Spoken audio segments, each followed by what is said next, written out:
Hello mga langga! Nagluluto ako langga ng mani. Adobong mani, pritong mani. Basta ang tawag dito adobong mani. Ayan, painitin na natin ang ating kawali. Meron tayong bawang. Maraming bawang, mas masarap. At ito yung ating 2 kilong mani na lulutuin. So, ang ginamit ko dyang mantika ay 1.5 litro. Ayan, ang ating mani. Tapos, ito na yung ating mantika, mainit na, ilagay na natin yung mani. Kailangan mainit yung mantika bago ilagay yung mani. Ayan, sobrang init naman. Kaya half muna. Ayan, ibuhos na natin yung natira pa. Sobrang init yung aking mantika na sobrahan. Ayan, tapos haluin lang natin yan madalas kasi pag hindi natin hinalo, baka hindi magpantay ang pagluto. Ayan, medyo kinapos yung ating mantika. Pero 1.5 litro na yan at saka 2 kilong mani. Ewan ko bakit parang kunti ang mantika. Pero okay na yan.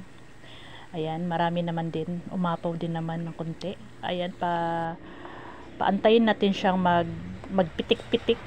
Magpitik-pitik bago ilagay yung ating bawang. Para hindi masunog yung ating bawang. Mga maya-maya pa natin ilagay yung bawang.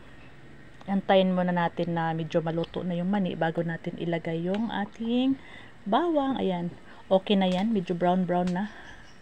At nagpitik-pitik na yung mani, ilagay na yung bawang at haluin din natin. Tapos antayin din natin yung bawang maging brown na, saka natin siya alisin sa apoy. Yan, halo lang tayo ng halo para magpantay yung pagluto ng ating bawang. Ganyan lang kadali magluto ng adobong mani o pritong mani. Pero ang tawag talaga nila dito ay adobong mani, no? Ayan, medyo malapit na siya maluto. Brown na yung ating bawang. Sakto lang yan maluto yung mani. Ayan, pwede na.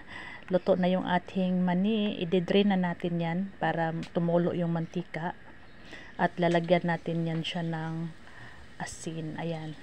Luto na at ito naka-drain na yung ating mani. Tapos ilagay na natin yan mamaya ibalik natin sa kawali. Diba, yan naka-drain na siya. Para matanggal yung mga excess na mga oil ba. Hindi masyadong mamantika yung ating mani. Diba, no? Tapos lalagyan na natin siya ng asin para meron naman siyang lasa langga, no?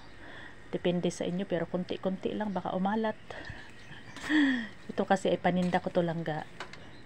Madalas ako nagluluto ng mani kasi dinidisplay ko sa tindahan. Ayan, natapos natin lagyan ng asin. Tapos palalamigin lang natin yan siya bago natin siya ibalot para hindi siya maging makunat, diba mga langga? Palamig-lamigin lang natin yan. Ayan. Antayin natin lumamig bago natin balutin. Pagka lumamig na, babalutin na natin para ma-display na natin siya sa ating sa ating tindahan.